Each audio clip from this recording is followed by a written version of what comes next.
हरि ओम तत्सत। संत कबीर वाणी। संत कबीर के प्रामाणिक ग्रंथ बीजक से लिया हुआ यह दोहा और उस पर ग्रुप डिस्कशन।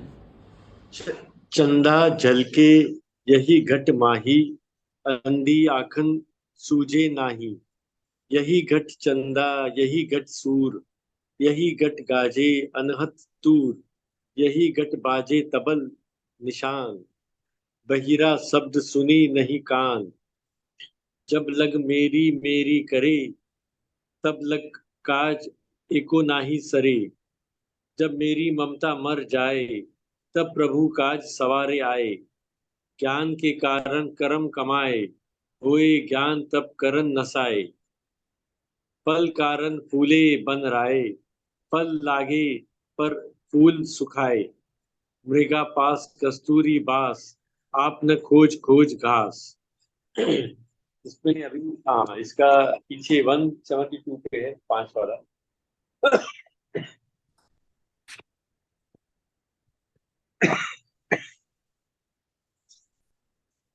हाँ जी, इसमें अर्थ कहा है। घट का अर्थ है घड़ा, व्यापक अर्थ में शरीर मन आत्मा आदि। अनहद, बिना आघात से उत्पन्न होने वाली ध्वनि, जिसकी कोई सीमा नहीं। और ये का दोहे का अर्थ है। कबीर बार बार अपने भीतर आनंद की ओर ध्यान दिलाते हुए कहते हैं, इसी घट में चंदा और प्रकाश है, इसी में सूरज और इसी में अनाहत ध्वनि सुनाई पड़ती है।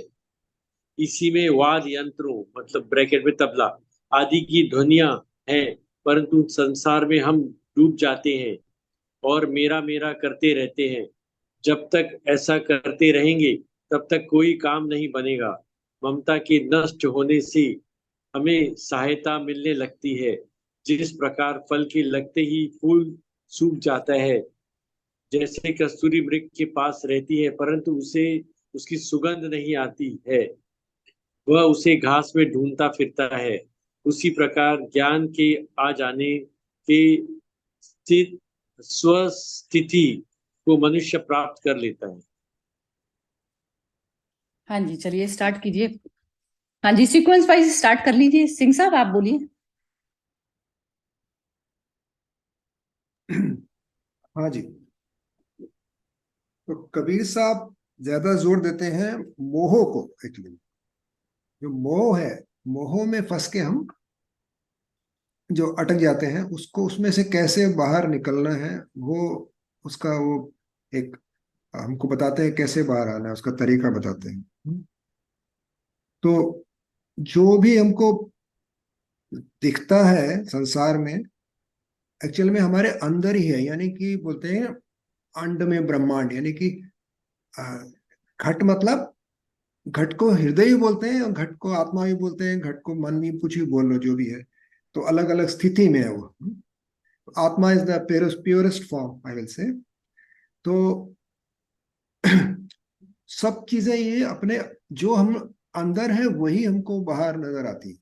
एग्जैक्टली तो सबका संसार अलग अलग है। तो ये सब अलग अलग को कैसे पहचानना है, अपने अंदर झांक के, है? कि हमारे अंदर क्या चल रहा है? जो भी चल रहा है, मोह है, काम है, क्रोध है, लोभ है, जो भी है अपने अंदर ही चल रहा है। तो अंदर से ही जो है वही हमको बाहर नजर आता है और वही हम दिखाते हैं। तो बाहर ढूंढते रहते हैं, है अंदर। सो कस्तूरी का एग्जाम्पल देख के उन्होंने बताया, हिरण की कस्तूरी वही है उसके नाभि में, लेकिन वो बाहर घास में ढूंढता रहता है। तो that is what I am able to say about it. Okay, ठीक है। हाँ जी, कपिल जी बोलिए। जी आई थिंक सिंह साहब ने बहुत अच्छी तरह से समझाया। अटैचमेंट और मे भी जो मोह बोल सकते हैं, उससे थोड़ा हमें अवेयरनेस में रह के उसको थोड़ा न्यूट्रलाइज करना है। एंड हाँ जी, मतलब मोरलेस यही था एक तरफ से। हाँ जी, कौशल्या जी बोलेंगी। चलो बिम्मी जी आप बोलो। इसमें जो वो है, ममता के नष्ट होने से हमें सहायता मिलने लगती है। इसमें वही ममता यहाँ पर ये है कि कोई किसी तरह का बाहरी अटैचमेंट, और एक बार मतलब वो डिटैच स्टेज में जब हम कोई भी कर्म करते हैं, वो एक है कि जैसे सब कुछ अ, मैं वही बाहर ढूंढ रहा हूँ, वो जो ईश्वर को मैं बाहर ढूंढ रहा हूँ। और अब ईश्वर को आप किस वे से यहाँ पर डिस्क्राइब करें कि आनंद की स्थिति, या हाँ वही आनंद की स्थिति जो मैं बाहर ढूंढ रहा हूँ, वो तो मेरे अंदर ही है। और ये जो सारी ममता रूपी जो अटैचमेंट्स हैं, इनसे मैं यदि अलग होके करूं, तो फिर वहीं पर अ, मतलब वो तभी मुझे अ, मिल सकता है, जो जिस आनंद की या जो मोक्ष की कहो, जिस वर्ड से भी उसको डिस्क्राइब करो, जो मैं ढूंढ रहा हूँ। और ये जिस प्रकार फल के लगते ही फूल सूख जाता है, अ, इसमें मुझे ये लगा कि ये कहना चाह रहे हैं कि जब मतलब वही कि जीवन चक्र ऐसे ही चलता रहता है, एक चीज खत्म होती है, दूसरा उत्पन्न होता है। तो वही अटैचमेंट रखना किसी एक चीज से, और फिर जब वो जैसे वो नहीं रहा तो उसका दुख होना या खुश होना, तो उन चीजों से हम जब निकल आएंगे, अ, बाहरी अटैचमेंट, बाहरी आडंबरों से, तो तब वो जीवन, वो ही तभी हमारा सार्थक जीवन होगा। और वही कस्तूरी मृग के पास रहती है, परंतु उसकी सुगंध वही है कि इधर अपने अंदर ही है, पर उसको हम बाहर ढूंढते फिर रहे हैं वर्ल्डली प्लेजर्स में, उस आनंद को। लास्ट लाइन में उसी प्रकार ज्ञान के आ जाने से स्वस्थिति को मनुष्य प्राप्त कर लेता है। अब ज्ञान के आ जाने से वो है कि जब आपको मतलब एक बारी आपको ये एहसास हो गया, या एक बारी आपको ये महसूस हो गया, वही अनुभव हो गया कि आसपास जो सब कुछ है वो तो सिर्फ वो माया नगरी है, जो असली है वो तो तुम्हारे अंदर ही है, वो ईश्वर या वही आनंद। तो तब स्वस्थिति को फिर आप उस वही ईश्वर रूपी परमात्मा को आप प्राप्त कर लेते हो। हाँ, स्वस्थिति और ज्ञान वही हो गया। चलिए इनको पहले विनोद जी से भी पूछ लेते हैं। हाँ जी विनोद जी आप बोलिए, क्योंकि मोना तो अभी ऐड हुई है। हाँ जी बोलिए। हाँ मतलब यही है कि भगवान जो है हमारे अंदर ही है और उसको बाहर ढूंढ रहे हैं। मतलब एक कहावत है कि भगवान तेरे अंदर है और उससे बाहर नहीं ढूंढो। तो यही इसमें इसको डिटेल में कहा गया है कि घट में मतलब भगवान तुम्हारे मन के अंदर ही है, उससे बाहर ढूंढने की कोई जरूरत नहीं है। उसका कस्तूरी जी का भी एग्जाम्पल दिया हुआ है, कस्तूरी मृग का। और दूसरा एक कहावत रहती है कि आप जब तक अहंकार करेंगे कि मैं ये कर रहा हूँ, मैं ये कर रहा हूँ, तो वो काम अधूरा ही रह जाएगा। जिस दिन आपने अहंकार छोड़ा कि ये प्रभु मेरे से करा रहे हैं, उस दिन फिर वो कार्य जो है सहजता से हो जाते हैं। तो उसी का उन्होंने एग्जाम्पल दिया हुआ है कि जब फल बनता है तो फूल सूख जाता है। मतलब अहंकार जब आदमी छोड़ देता है तो अपने आप उसका कार्य या जो भी उसको कहेंगे वो पूर्ण हो जाता है। तो उसका एग्जाम्पल भी दिया, बहुत कबीर साहब ने अच्छा दिया हुआ है कि फूल मतलब उनका एक था कि वो नेचुरल चीजों से या नेचर से कनेक्ट करते थे। ये जिस तरह से नेचर कर रहा है उसी तरह से हमको करना है। तो ये सरल भाषा में जो समझाते थे तो सबको समझ में मतलब इजीली आ जाता था। उसमें बहुत बड़े ज्ञान की जरूरत नहीं है, बस ये दो चीजें अच्छी समझ में। Thank you. बिल्कुल। सबने बहुत ही जबरदस्त बोला है। वैसे क्लैरिटी ये सबने जो बोली है उसमें हो गई सारी। बस मैं भी अपने अपना मत जो है इसमें बीच में रख रही हूँ कि ये जो फल का जो इसमें बोला, तो फल फल हो गई लास्ट स्टेज हो गई, जो वृक्ष की लास्ट स्टेज हो गई। तो फल से पहले जो फूल आया, बस फूल के खिलने तक मनुष्य की यात्रा होती है। अब उसने कोई भी काम जो हमारे निमित्त से कराया, तो उसमें हमारा काम हुआ या नहीं हुआ, वो चाहे उसने बीच में ही हटा दिया हमें वहां से, हमारी उपस्थिति बीच में से ही उसने गायब कर दी, और काम वो किसी और को सौंप दिया। अब जैसे कहते हैं ना, एक काम के लिए 10 लोग चाहिए। अब मेरी उसमें जरूरी नहीं है कि वो एंड तक उसकी जरूरत हो उसमें काम को कराने के लिए, क्योंकि ये काम क्या है, सारा ब्रह्मांड टोटल ईश्वर का है, सब हम इंस्ट्रूमेंट मात्र हैं। अब उसने बीच में से 75% में मेरी उपस्थिति पूरी तरह से गायब कर दी, तो अब मैं उस चीज के लिए दुखी ना हूं कि वो मेरा काम था। बस ये चीज मुझे अभी ये विनोद जी के कहने के बाद ही दिमाग में क्लिक की। और ये जो आनंद की जो बात है, तो ये जो अनाहत ध्वनि तब चलती है क्योंकि हमारे मन में जो अपनी संसार के साथ में जो अटैचमेंट हुई हुई होती है हमारी, या अपना बॉडी का भी जो ख्याल हमारे मन में होता है, अहमता होती है ना, एक तो अहमता ममता भगवान कृष्ण ने भी बोला। तो जब तक ये शरीर और शरीर से जुड़े हुई ममता दोनों रहेगी तो अनाहत नाद में हमारा प्रवेश नहीं हुआ।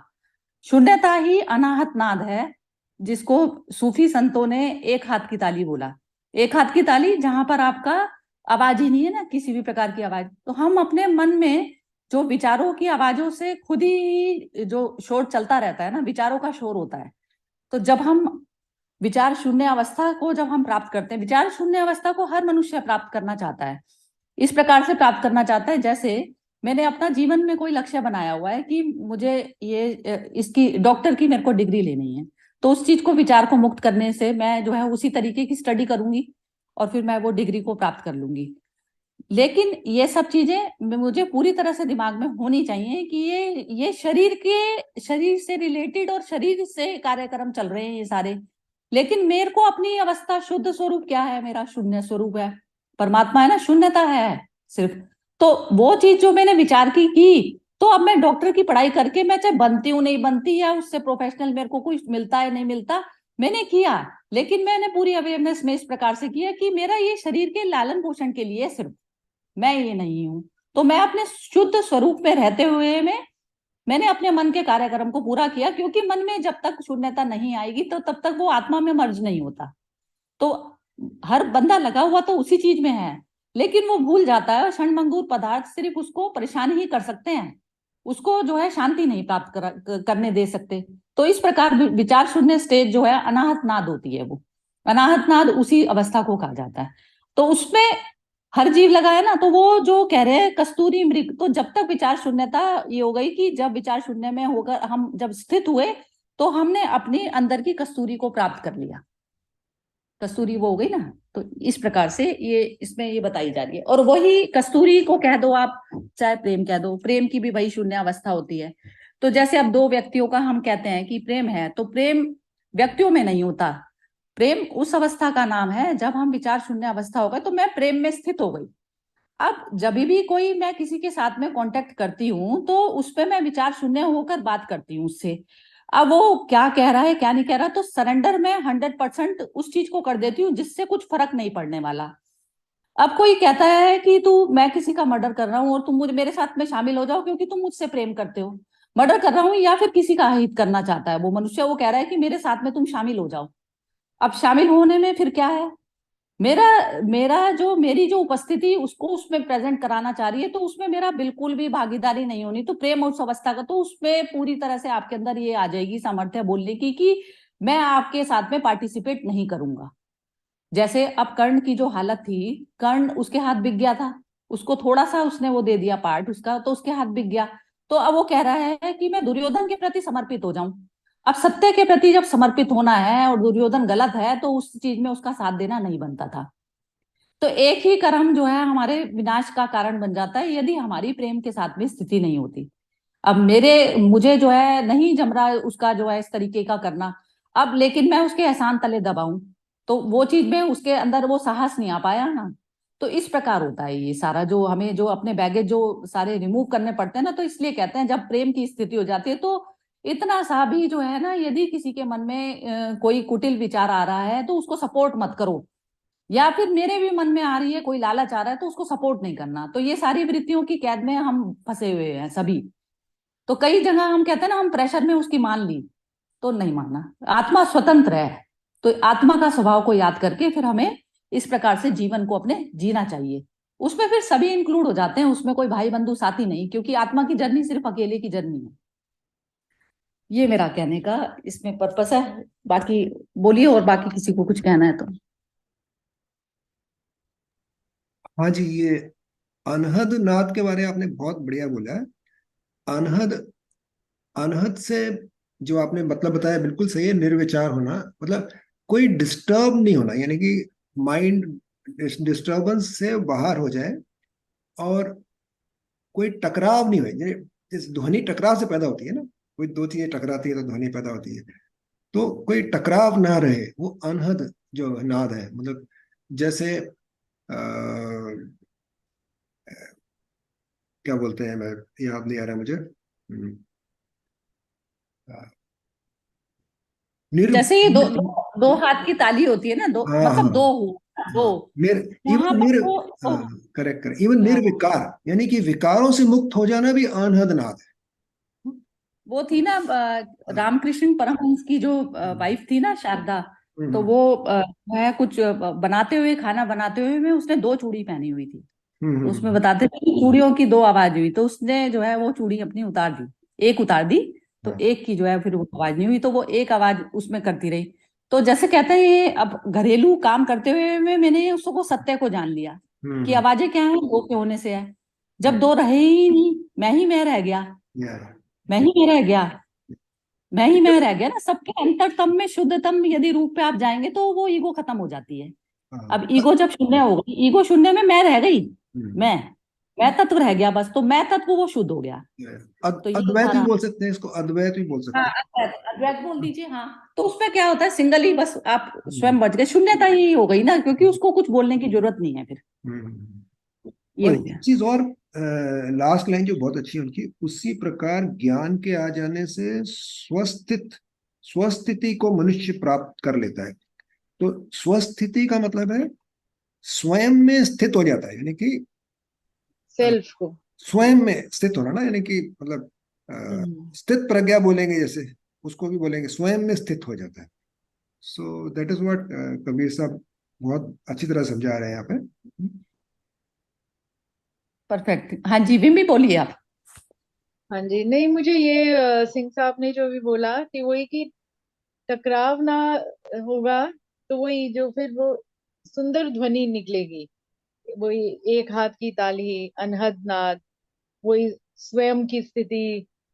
तो वही और इस लाइन में भी कि जिस प्रकार फल के लगते ही, तो वही एक बार आपकी वो अटैचमेंट से, ममता से, इन सब से आपने अपने आप को डिटैच कर लिया, आप सत्य में स्थापित हो गए। तो और वही जो फूल सूख जाता है, फूल मतलब फिर वही आपकी जो वो बेचैनी, जैसे आपने वो एग्जाम्पल भी दिया कि वो मैं डॉक्टर बनना चाहते हैं, तो एक बार ही आपने वो डिसाइड कर, वो जो आगे पीछे की बेचैनी को आपने शांत कर दिया, फिर आप उसी में अपने उसमें लीन हो गए। तो अपने आप ही वो आप सत्य के लेवल पर स्थापित हो गए, और वो फल जैसे लग गया, फल के लगते ही फूल रूपी बेचैनी आपने, वो अपने आप ही कम हो जाती है, और आप विचार शून्य अवस्था में पहुंच जाते हैं। तो बस ये विचार शून्य अवस्था ही जो है, ये घट, हमने अपने घट को शुद्ध कर लिया है, जहां पर अब चंद्रमा और सूरज का प्रकाश पूरी तरह से प्रकाशित होता है, ये मतलब है इसका। अपने तो हाँ। हाँ जी, विनोद जी, कपिल जी, आप कुछ बोलेंगे? नहीं तो फिर खत्म करें सेशन को। जी नहीं, क्लियर है, बट आई थिंक वही है, जैसे वो कर्ण भी आई थिंक पावरफुल था, बहुत पावरफुल था। Similarly like Ravana was also very powerful as compare to Ram, but उन्होंने जो साथ दिया, या जो उन्होंने जो रणनीति अपनाई, वो बहुत ही मतलब गलत थी, प्रजा के अगेंस्ट में थी। सो आई थिंक तभी उनका भी विनाश हुआ। सो आई थिंक ये बहुत जरूरी है, आप कितने पावरफुल हो, कितना भी बड़ा नेटवर्क हो, आपके पास पैसा हो, बट आई थिंक रास्ता आई थिंक सही चुनना जरूरी है। और वही आई थिंक मेरे को मैसेज समझ में आया आज। हाँ जी। हाँ जी, विनोद जी बोलिए। नहीं नहीं, बिल्कुल सही है, समझ में आ गया, क्लियर। चलिए ठीक है, फिर कल कल मिलते हैं। विमी कल का रख रहे हैं फिर सेशन, ठीक है? ठीक है जी, ओके। ठीक। ओके, जय ओके। श्री कृष्ण। जय श्री जय कृष्ण। खींचे इसी में सिरजनहारा, इस घट अंतर सात समुंदर, इसी में 9 लख तारा, इस घट अंतर पारस मोती, इसी में परखन हारा। इस घट अंतर अनहद गरे गरे गरजे, इसी में उठे पुहार। कहत कबीर सुनो भाई साधो, इसी में साईं हमारा। अब इसका नहीं दिया हुआ, written- सिक्स का नहीं दिया हुआ विनोद जी। अच्छा, 6 का नहीं, ओके ओके, ठीक सिक्स है। का तो क्या? इसका मीनिंग है, इस घट रूपी शरीर के भीतर सॉरी, इस शरीर के भीतर बाग बगीचे हैं, इसी में उनका सजन करने वाला है। इसी घट में 7 समुंदर है, इसी में 9 लाख तारे। इसी में पारस मोती, इसी में उनको पहचानने वाले हैं। इसी के भीतर अनाहत नाद की ध्वनि, इसी में आनंद की फुहार है, और इसी में इसका स्वामी विराजमान है। कहीं भटकने की आवश्यकता नहीं है, अंदर की संभावना को पहचानना है। हाँ जी, इसको हाँ जी बोलिए, सीक्वेंस वाइज बोलेंगे या उल्टा बोलते हैं आज? नहीं, चलिए सीक्वेंस वाइज ही बोलते हैं। हाँ जी बोलिए, एसपी सिंह जी आप बोलिए। हाँ जी, हाँ जी। तो कबीर साहब यहाँ क्या बोल रहे हैं? आ, सब कुछ घट में, घट वही जैसे हम डिस्कस कर रहे थे इसमें ऑल्सो। घट मतलब जो कुछ भी जिसके अंदर सब कुछ है असल में, यानी कि उसको हृदय भी बोल सकते हैं, आत्मा भी बोल सकते हैं, माइंड भी बोल सकते हैं, लेकिन प्योरेस्ट फॉर्म इज आत्मा, जो सब से ऊपर है। तो वो उसके अंदर ही सब कुछ समाया हुआ है। ये हम नहीं बोल सकते कि अ, वो हमारे अंदर समाया, ऐसे भी नहीं बोल सकते। हम सब उसके अंदर ही समाये हुए हैं। तो it is only one, one and only one. मतलब देर आर नो, ऐसा नहीं कि ऐसे दो, एक के अंदर कोई कोई और है, दूसरे के अंदर कोई और है, ऐसा नहीं है। यानी कि एक ही है और उसके अंदर सब कुछ है। तो वो एक को यहाँ पे डिस्क्राइब किया गया है कबीर साहब द्वारा, कि वो एक ही है जिसके अंदर सब कुछ है, यानी कि उसके बाहर कुछ है ही नहीं। Something like that I would like to से।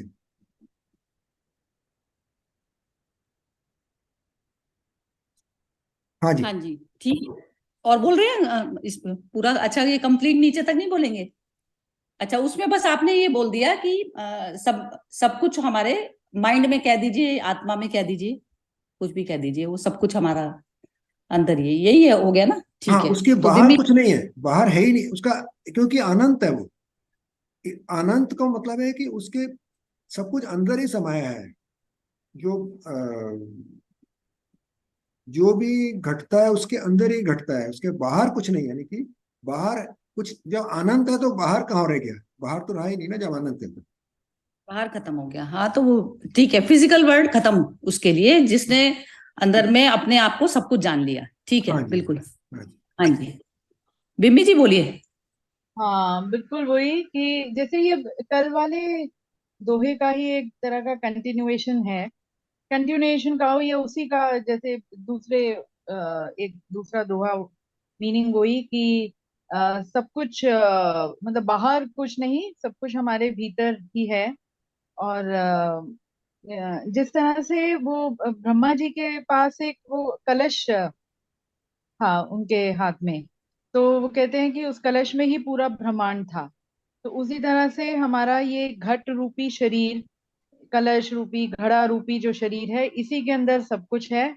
और जितना हम इसका क्या कहते हैं वो मंथन करते रहेंगे, उतना ही उसमें से अमृत निकलेगा। तो अपनी मतलब इसमें कबीर जी ये भी कहना चाह रहे हैं कि एक तरह के तुम एक अनलिमिटेड पॉसिबिलिटीज के वो हो, स्रोत हो, या केंद्र हो। तो जो तू करना चाहता है वो तू कर सकता है। उसी तरह जैसे मुझे यहाँ पर वो अर्जुन का और श्री कृष्ण का, जैसे अर्जुन जो था वो उसमें दुविधा में था, शंका में था, उसके अंदर बेचैनी थी कि अपने लोगों को वो कैसे मारे।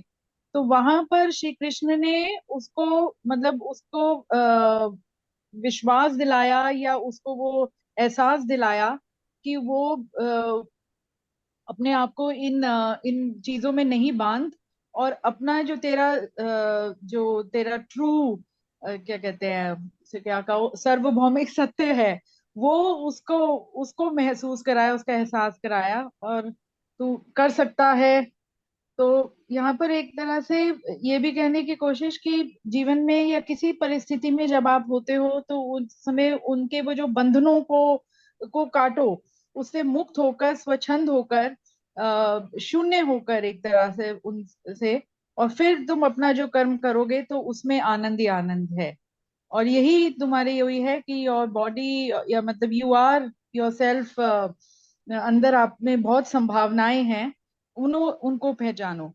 तो और अपने आप को, सेल्फ को पहचानने का की तरफ कबीर साहब ने कहा है। इसमें ठीक है। एक बात मैं कहना चाहूंगा कि ये कहना ठीक नहीं होगा कि सब कुछ हमारे अंदर है, फिर हमको पहचानना पड़ेगा कि हम कौन है। फिर एक्चुअल में सब कुछ उसमें समाया है। यानी कि आत्मा अगर बोले तो आत्मा के अंदर सब कुछ आ गया, और एक ही आत्मा है। उसको परमात्मा बोल लें या कॉन्शियसनेस बोल लें या कुछ भी बोल लें, वो एक ही है। तो हम ये बोलेंगे कि सब कुछ हमारे अंदर है, तो फिर हमको पहचाने हम कौन है। फिर वो पूछना पड़ेगा कि फिर हम कौन है। तो हम अगर वो आत्मा है तो फिर ठीक है, लेकिन हम बोलेंगे हम शरीर है, शरीर के अंदर सब कुछ समाया है, तो फिर गलत हो जाएगा। तो वो वही मैं थोड़ा सा क्लेरिफिकेशन करना चाहते थे। हाँ, शरीर मतलब, क्योंकि शरीर वो एक इंस्ट्रूमेंट है ना, जैसे वो घट रूपी शरीर कहा, तो वो तो इंस्ट्रूमेंट है। वो उसके मतलब आप मतलब अपने ही पोटेंशियल को रियलाइज करने का हम्म। वो है। किसी भी मतलब मैं जैसे अपने उसमें देखती हूँ कि बहुत बारी कोई जो मेरा असाइनमेंट आता है तो मुझे थोड़ी सी घबराहट हो जाती है, कैसे होगा वो होगा। और जैसे ही अपने मन में अपने आप को वो करना शुरू कर दो, वही सेल्फ बिलीफ वाला, कि भाई मैंने तो जितना मैंने अपना कर्म करना था, जितना मैंने मेहनत करनी थी, मतलब उसमें मैंने कहीं कमी नहीं आने दी, और अब मैं उससे बिल्कुल अपने आप को काट लूं कि जी वही जो बंधन बंधन है ना, वो बंधन ही हुआ कि जो मुझे बेचैनी हो रही है, या मुझे शंका हो रही है, या कुछ इस तरह से डर सा लग रहा है, तो उससे हट गए तो फिर बिल्कुल वो जैसे नैया पार हो गई आपकी। तो हाँ जी, चलिए बोलिए कपिल जी, आप बोलिए। जी आई थिंक काफी अच्छी तरह से क्लियर कर दिया सिंह सिंह साहब ने और मिमी जी ने। बट एक चीज जो आई थिंक सिंह साहब आप बता रहे हैं इसमें क्लियर लिखा है, इसी घट में 7 समुंदर हैं, इसी में 9 लाख तारे, मतलब लिमिटलेस है हमारे अंदर। और इसी में उसको पहचानने वाला, मतलब हमें खुद को ही पहचानना है। सो ये आई थिंक बहुत क्लियरली लिखा हुआ है इसमें। सो आई थिंक वो कहीं ना कहीं हमें अवेयरनेस में रह के मे बी शायद हमें हेल्प कर सकता है। So I think it's a limitless within ourselves. Only thing is how do we know ourselves. ये समझ में आया जी। ठीक है, चलिए विनोद जी बोलिए आप। एक और, हाँ, इसमें एक और कि वैसे भी साइंटिफिकली भी, एज पर द साइंस भी, कि हम अभी अपने माइंड का, यदि उसमें से पॉसिबिलिटीज की मैं बात करूँ, तो माइंड का हम बहुत ही छोटा अंश, बहुत ही कितना परसेंटेज यूज कर रहे हैं। तो मतलब वो जैसे वो जो कुंडली का वो जागृत करते हैं, और वो है, तो मतलब बहुत पॉसिबिलिटीज हैं अभी। हम तो मतलब बहुत ही लोअर उस लेवल पर ही है, सूक्ष्म लेवल पर ही हम जैसे काम कर रहे हैं।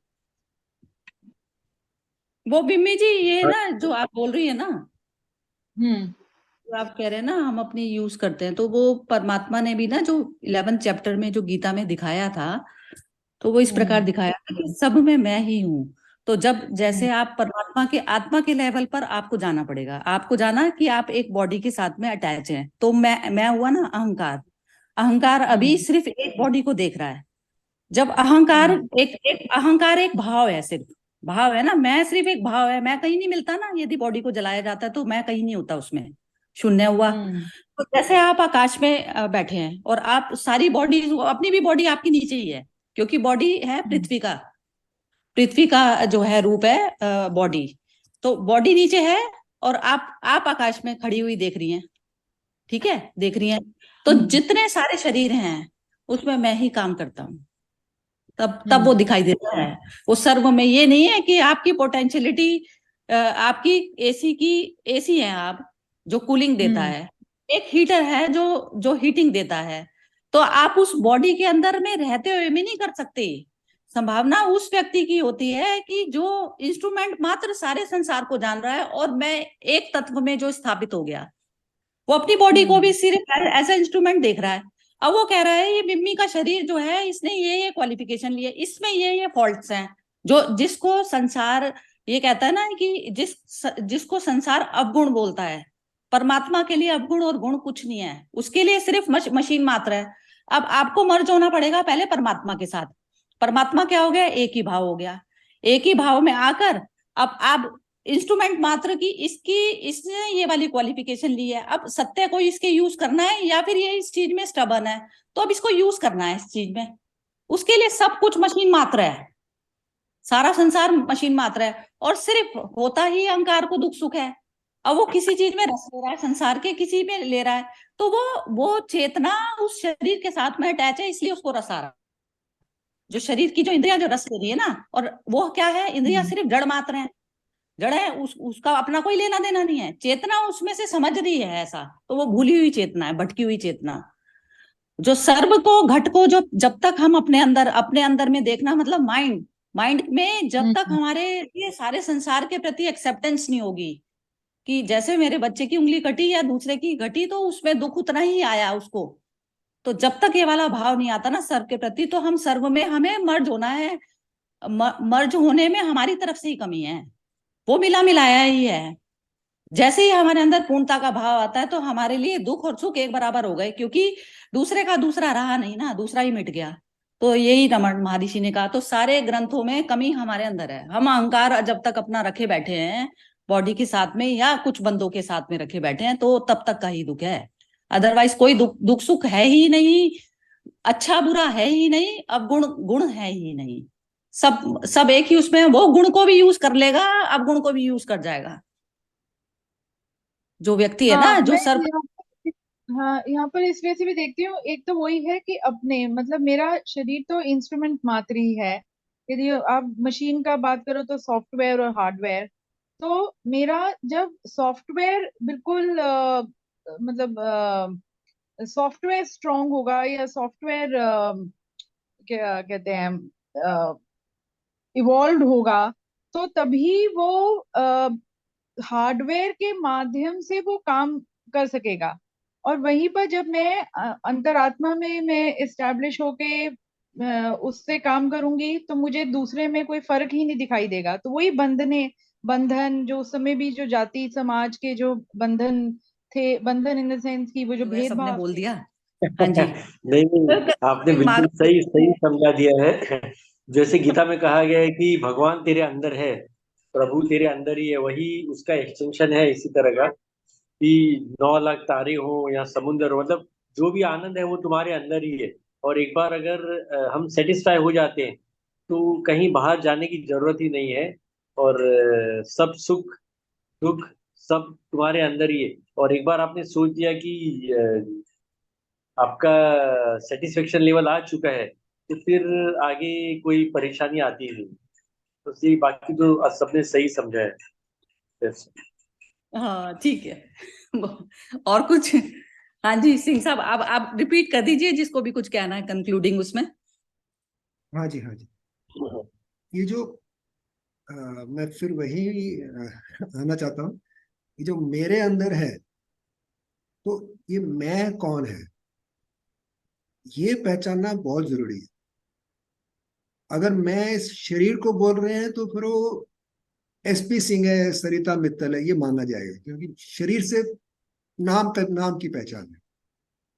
और मैं एक इंजीनियर हूं या मैं एक पिता हूं या मैं कुछ और हूं, तो वो अहम है, वो अहम है। लेकिन मैं एक आत्मा हूं, वो फिर चले गए हम उसके जिसके अंदर सब कुछ है ही, हम भी उसके अंदर ही हैं। चाहे हमारा शरीर बोल लो, चाहे हमारा मन बोल लो, चाहे हमारा क्या बोलते हैं, अहम बोल लो, सब उसके अंदर ही। तो everything is inside one, that one only. So वही, उसी को अद्वैत का है,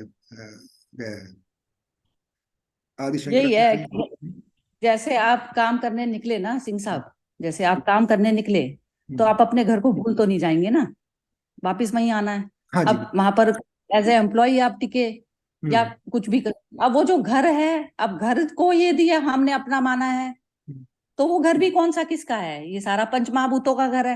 हम्म। ये हमने पृथ्वी से ली मिट्टी, थोड़ा मिट्टी पानी जल ये सब लिया, उससे बना। हाँ जी। अब उसमें जो जो प्रवेश किया, आकाश तत्व के प्रवेश करने से जो हमने कहते हैं ना, ये मैं का जो बाजा जो बजने लग जाता है, ये अहम है। हम्म। अब ये अहम ने पहचान अपनी भूल गया, उसने पहचान बना ली इसके साथ। अहम भाव यही होता है ना, शरीर भाव ही अहम भाव कहा गया। आत्मा भाव में आप आते ही आपने पहचान अपनी हटा दी, इससे पृथ्वी से, पृथ्वी तत्व से आपने पहचान अपनी पूरी तरह से हटा दी। बस वो हटाने का नाम ही आत्मा में मर्ज होना है। अब पहचाने जब तक है, आप किसी भी चीज को इतना महत्व दे रहे हैं संसार में, जैसे बहुत ही ज्यादा कोई बुरी घटनाएं भी घट रही हैं, सपोज कीजिए कि बहुत ही सुनामी भूकंप इस तरीके की चीजें आ जाती है, या आधी पृथ्वी पूरी तरह से गायब हो जाती है, तो भी आप विचलित होंगे क्या? नहीं होंगे ना, जब है ही नहीं आपका बिलोंग, आप बिलोंग करते ही नहीं इस अर्थ से। हम्म। बस वहां तक का जो है स्टेबिलिटी आनी चाहिए। वो जब तक नहीं आया ना, वो हमारा जो केंद्र है जब तक हिलता रहेगा, तो हमारी वो स्थिति उसमें नहीं हुई। और वो बस उसको क्या होता है, हमें हर क्षण हमें अपने आप को इस तरीके से याद रखना पड़ता है। तो फिर वही वही पावर आत्मा की हो गई। अब वो जब हम उस चीज को स्मृति में अपने माइंड में रखते हैं, तो फिर सारी जगत की जो चीजें होती हैं वो इतनी इतनी महत्वहीन हो जाती हैं कि उसमें कुछ भी होता है तो उसमें हम इतनी अटैच नहीं होकर कर पाते। और जो मनुष्य डिटैच हो जाता है, डिटैच होकर ही वो अच्छी तरीके से डिसीजन ले पाता है कि अब मुझे करना क्या है इस सिचुएशन में। वो हार नहीं, वो हार मतलब हार भी, जो हम जो सांसारिक जो हार और वो कहते हैं ना जीत और हार हम जो मानते हैं, तो वो सारी अहंकार की हार और जीत होती है। कि कोई भी चीज कर लिया, उसमें इतना रस जबरदस्त बना लिया कि मैं तो बहुत बड़ी चीज हो गया, और बहुत ही ज्यादा वैसे शून्य तल पे चला गया और सुसाइड करने की सोच ली, तो वो दोनों ही चीजें अहंकार की हो गई। तो कभी भी इतने रस में आप देखोगे ही नहीं, कुनकुनापन रहता है उनमें, ल्यूकवार्म रहता है उनका जो संसार के प्रति का जो बिहेवियर होता है ना। आप देखेंगे कि उनके अंदर बहुत ज्यादा संसारिक हंसी वाला, जो मनुष्य बुद्धत्व में स्थापित हो गया, वो संसार जीवों की तरह से कभी भी नहीं हंस सकता। वो खिल खिल खिल करके कभी भी नहीं हंसेगा जब संसार में कोई इस तरीके की बातें घटेंगी, तो क्योंकि उसकी हंसी में भी एक शांति होती है और दुख में भी एक शांति होती है उसकी। उसकी शांति कभी भंग नहीं होती। आप पहचान कर लीजिए कि जो मनुष्य बहुत ज्यादा जो एक ग्रुप में हंस रहा है और बहुत ही ज्यादा उत्तेजित होकर जो कर रहा है, तो वो उसकी बुद्धत्व में 0% भी स्थिति नहीं है। ये जजमेंट होती है इसकी। जो इंसान संसारिक चीज, क्योंकि उसके लिए मटेरियल से हंस रहा है, वो बाहर मटेरियल है ना, 5 लोगों का मटेरियल बैठा है और वो उसमें उसको हंसी आ रही है, ये होता है। ऐसी मेरी अपनी है, अभी मैं यहाँ यहीं तक ही पहुंची हूँ, अभी शून्य लेवल पर तो नहीं गई, लेकिन मेरा ऐसा जो है ये है, ये नहीं है कि जो है संसारिक चीजों में आनंद जिसको आ रहा है, जिसके लिए चीजों में ही, चीजें ही के कारण जो आ रहा है, तो कारण जब तक हमारा बाहर मौजूद है ना, तो तब तक हमारा बुद्धत्व में नहीं होती है, स्थिति नहीं हुई। हाँ जी, जरा आइए बताइए, जरा समझ में आया क्या ये वाली बात? हाँ जी, हाँ जी, हाँ बिल्कुल जी क्लियर, बिल्कुल क्लियर। हाँ जी, चलिए खत्म करें फिर। हाँ जी, चलिए, जय श्री कृष्णा। जय श्री कृष्ण। जय श्री कृष्ण।